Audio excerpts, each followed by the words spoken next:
What Roman Abramovich is now known for is he is the ex-owner of Chelsea Football Club who brought the Champions League to Chelsea. He's no longer known as the oligarch who plundered his nation's resources. Kids watch that and think, my hero is on that's top. always a little bit of a cop-out. Nah, it's when not, people it's are not. like, kids will do this. I'm like, those kids become adults and the adults now participate in what once kids. If a individual in the organization causes significant harm to another, in that scenario, they cannot be tolerated. Athletes are role models. They're role models to young children who want to get into the sport that they're watching. An elite young athlete has a lot of tunnel vision. Right. And a lot of focus and probably misplaced drive. The athlete's done something wrong or the owner's done something wrong. Why is the owner okay? I think that's a really good question. Yeah?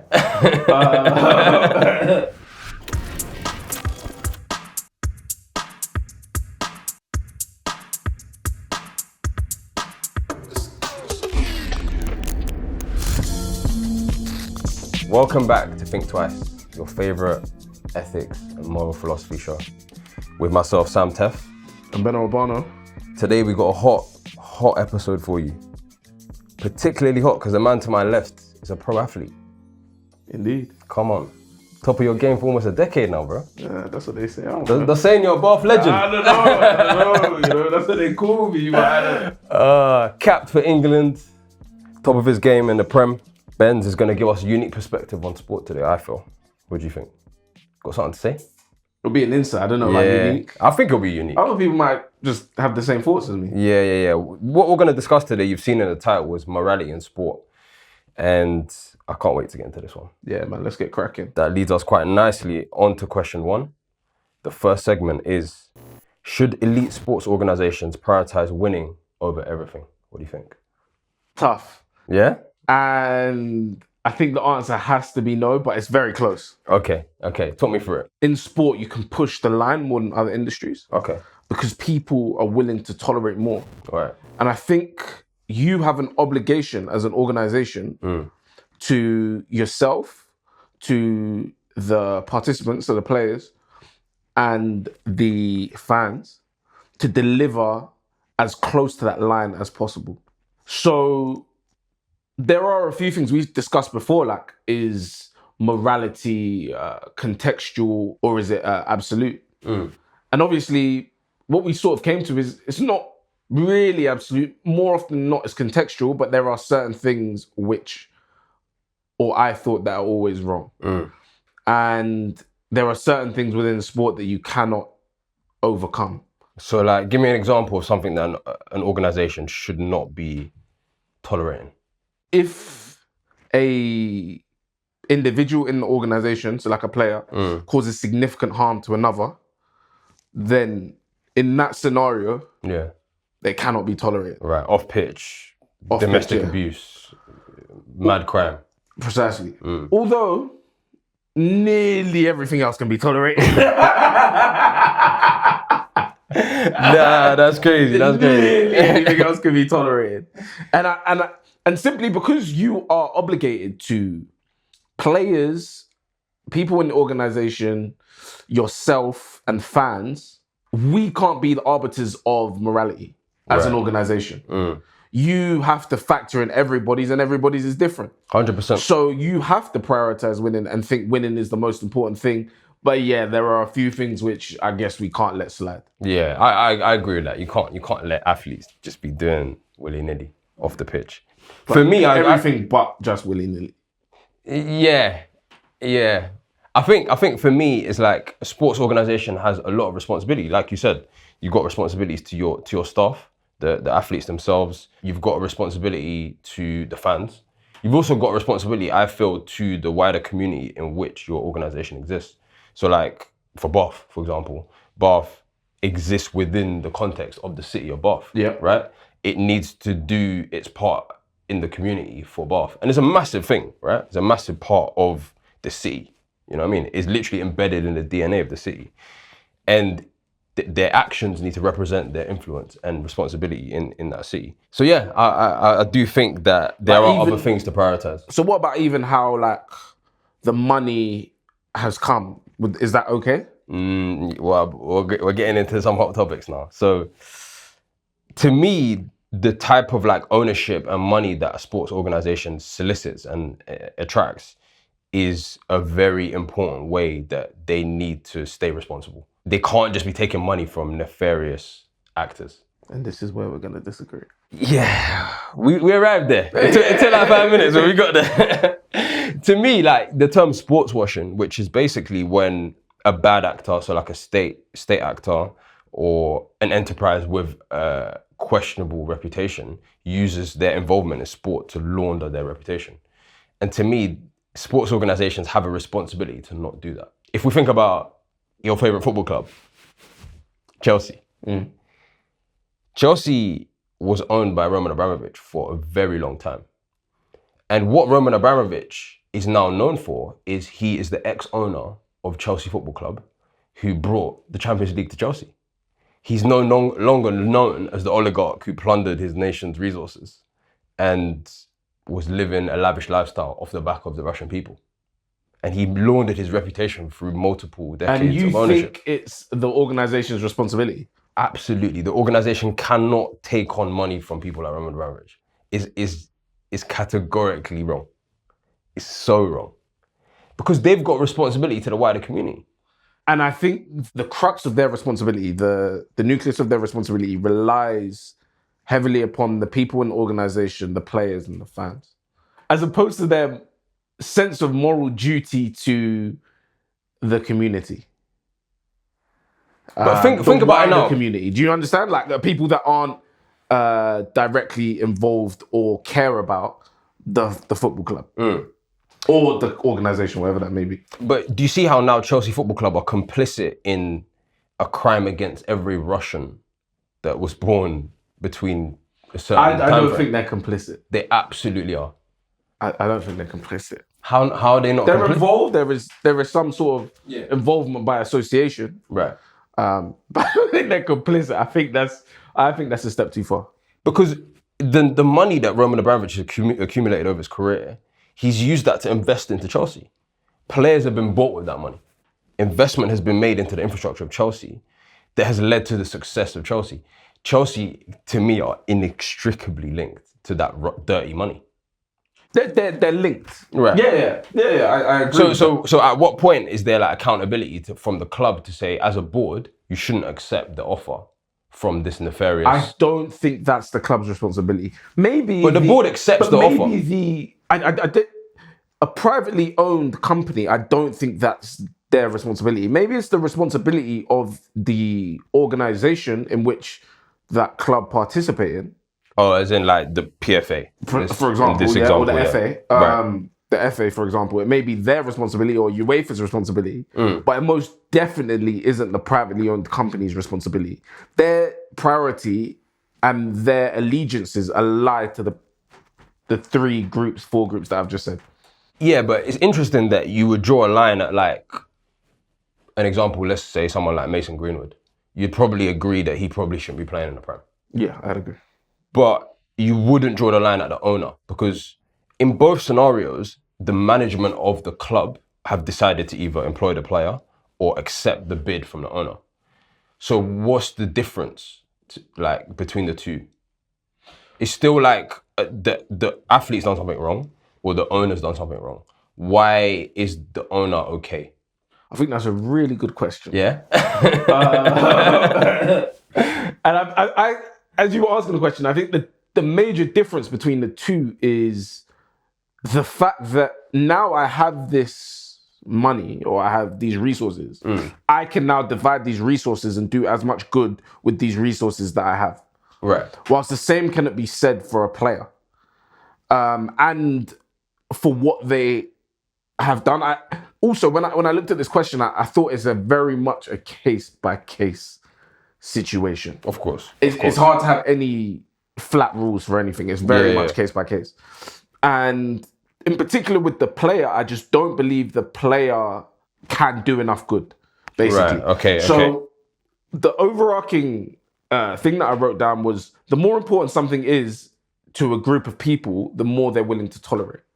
And if you're able to do more, then they're able to tolerate more. Right. Abramovich could do more for Chelsea than Greenwood could do for United. So you can tolerate more. Right. And I think that's the difference between the two. Yeah, but you're exercising a lot of moral relativism here. Like, there needs to be a line in the sand. Nah, where you're like, I don't think so. You, I literally said it's against my case basis. I said it's against and as my you were case saying that, basis. I could see you springing the trap. You're just wiggling out. I just think we have to draw a line somewhere. And Abramovich plundering Russia is a line that I think is a clear line for me. That's bad. Like, what he did was terrible. We're not disagreeing on that. Yeah. What we're disagreeing on is whose responsibility it falls upon. And you think it's the privately owned company. I don't. But you see, when you say privately owned company, it is privately owned, sure. But like you said, they do have a responsibility outside of just the company, right? They've got a responsibility to fans who aren't shareholders. They've got a responsibility to the athletes who aren't shareholders. They've got a responsibility to their city, who aren't necessarily shareholders. But they're interested parties and influenced by what happens at the club. And I think when you have ownership of that ilk, you're saying something to all of those parties about what Chelsea Football Club is about. I'd agree with that. Do you see what I'm trying to say?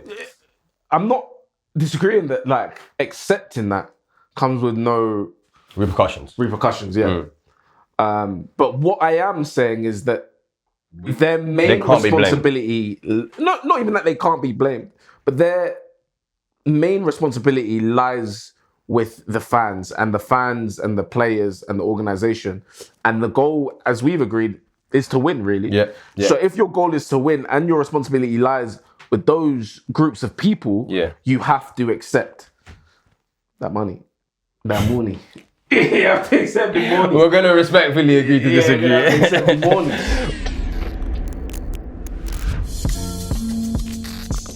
We're going to move on to segment 2, which I can't wait to hear your answer on this one.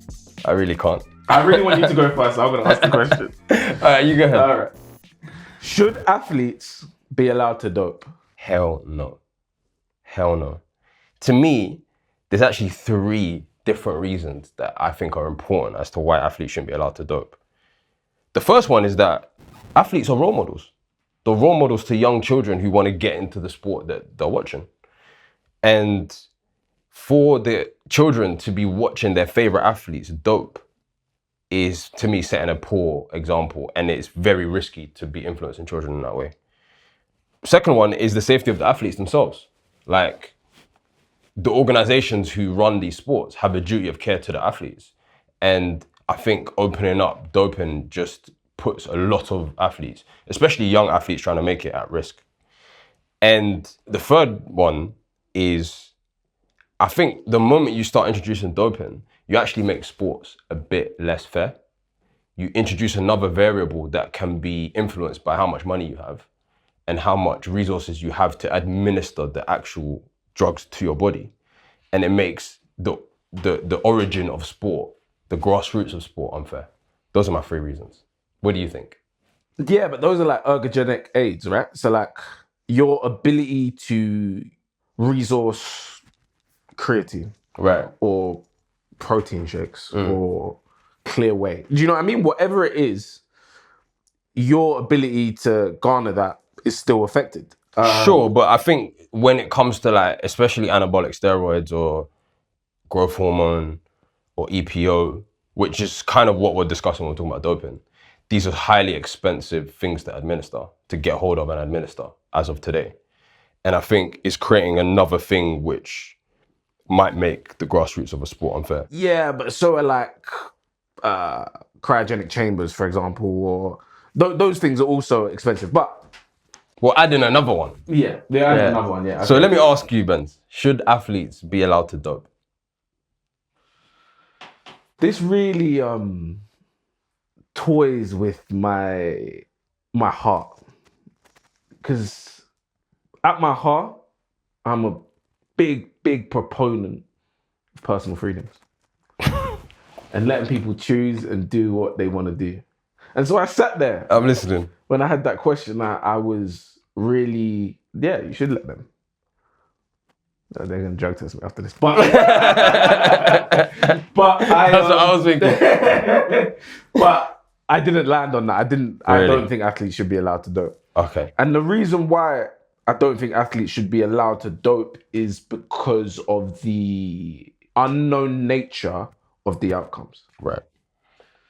And we've seen this before.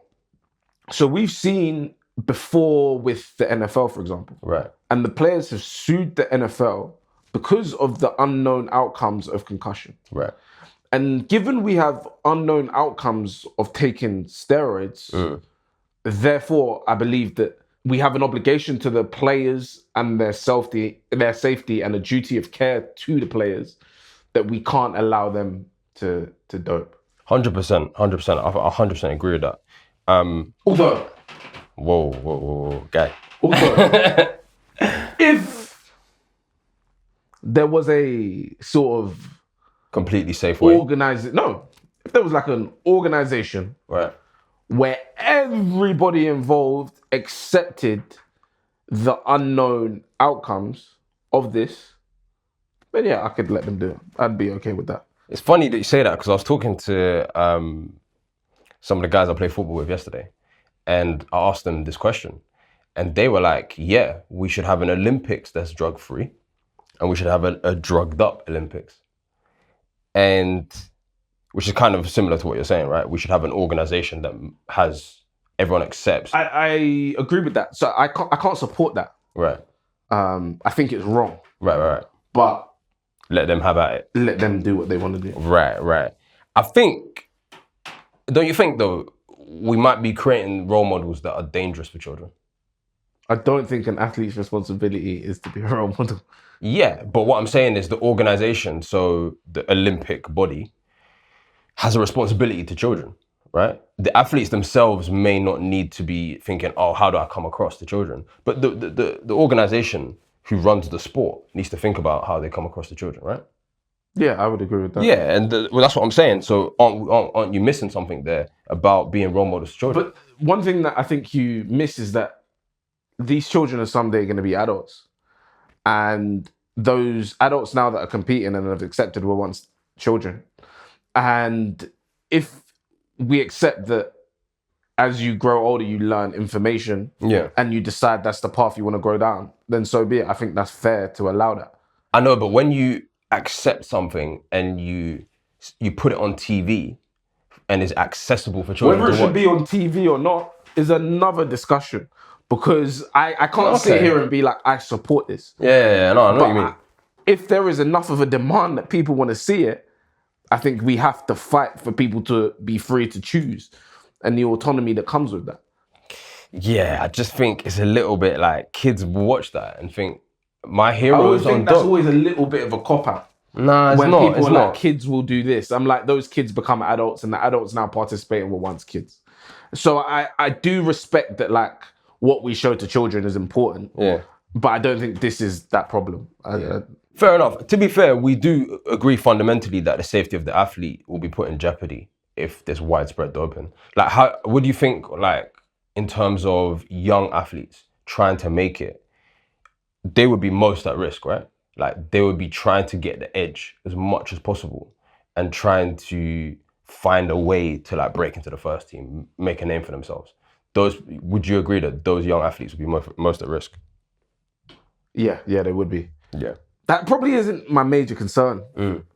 I can't lie to you. My major concern is the obligation that an organization or a body has to its participants.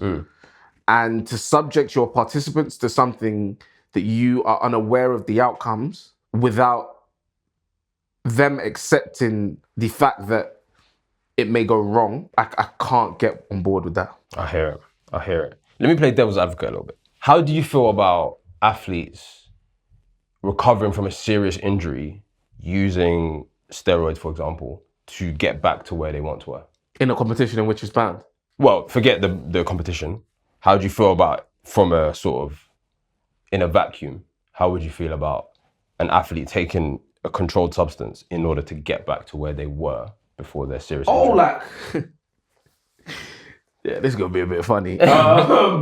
Like, individual athletes making that decision for themselves, again, I'm a proponent of personal Yeah, yeah, freedom. of course, of course. I'm okay with it. Yeah. Like, that's their decision.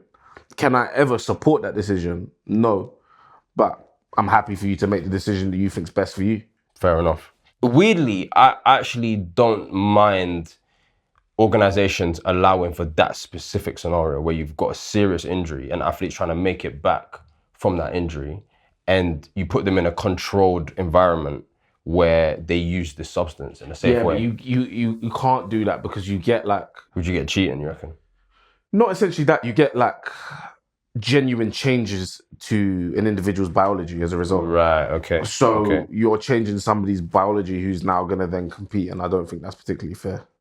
Okay, fair enough, fair enough.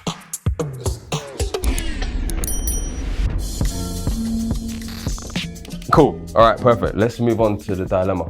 Benz, you have a 16-year-old son who's been part of a tier 1 football academy since he was 7 and has now been offered a scholarship. Your son has the opportunity to end up as a Premier League footballer. However, due to your decision to allow him to join the academy at 7, he's now experiencing burnout. He doesn't want to accept the scholarship. He believes he's had enough of football and doesn't enjoy it anymore. He comes to you for advice. What do you suggest? He or she comes to us for advice, right? Yeah. Prem. I'd tell him or her to just enjoy it. Yeah? Enjoy But it. specifically, they've come to you for advice about the scholarship. What would you say about the scholarship? Take or not take? I'd say for you to take it. Yeah. I'd You say need you that, Prem. I'd say for you to take it, enjoy it. I would probably tell my child that I don't think you got it anyway. Like, I probably won't say it to them, but like, that's what will go through my head. Like, you ain't got it. You don't want it enough. Yeah. Yeah. Because essentially, like, an elite young athlete has a lot of tunnel vision. Right. And a lot of focus. And probably misplaced drive and motivation. Right. So if you don't have that and you're thinking about burnout, big man, you ain't got it. At 16, you ain't got it. You're not built like this. Do you feel at like 18 you had that tunnel vision? And that When I decided to go, it was like, this is what we're doing. Yeah. But when at 16, it was easy still. Yeah. It shouldn't even be tough. You shouldn't even experience burnout because you shouldn't be finding it difficult enough to experience burnout. Yeah, you just did GCSEs. Precisely. And essentially, like, you have to remember, like, it's such a small percentage that become Premier League footballers, right? So there will be people in that group that find this particularly easy at that point. And those are the ones that generally become the Premier League footballers. Right. So you're not going to be a Premier League footballer. And I'd tell you to take it if you want to. Right. I won't push you at all. What would you do? Maybe I'm weak, but he needs to lace up his boots. He needs to get out on the field. The Prem, are you mad? He just needs to suck it up for 2 years. I'm sorry. Like, he needs to go and get that check. I guess for me, it's like football's close to my heart. I'm a bit biased here. If it was another sport, I might just be like, yeah, do as you please. I just don't think you can give him the advice not to take it. But if he said, I really don't want to do it, Yeah. I'd say leave it. What would you say? I say, let's sleep on it. We'll talk about it tomorrow. But yeah, I would definitely think the right thing to do is obviously to listen to your son. He's literally living it. You know what I mean? We want to give him the space to figure out what the right thing for him is. And if that's to go and reject the scholarship, that's fine. But a scholar's at 16 is literally... So you wouldn't pressure him at all? I think that's the right thing to do is not pressure him.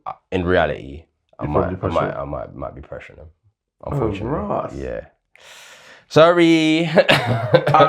See, I'm completely the opposite. I wouldn't pressure him at all. I'll probably look at you and say, you ain't got the minerals, big man. But do what you like. It's tough because he could feel differently, like a few months down the line. And that's why I think you have to encourage him to take it. Right. Give it a go. Yeah, give it a go. You can always pull out later. Yeah, fair enough. Talk to me a little bit about it. So at 18, where were you on rugby in your mind? I wasn't going to be a professional rugby player at that point. I just did it because it was pretty straightforward. It was pretty easy. Yeah. And then when I left London to go to Bath, that was like, well, if I have to make such a big decision to do that, then I have to take it seriously. And from that point, so that's like 19. Yeah. It was literally just like a year. Year after, yeah. Yeah, exactly. Yeah. What a decision that was. Yeah. Look at us now. Thank you for joining us. I hope you really enjoyed it. Got some insight into the morality of sport. Take care. See you next week. Bye-bye.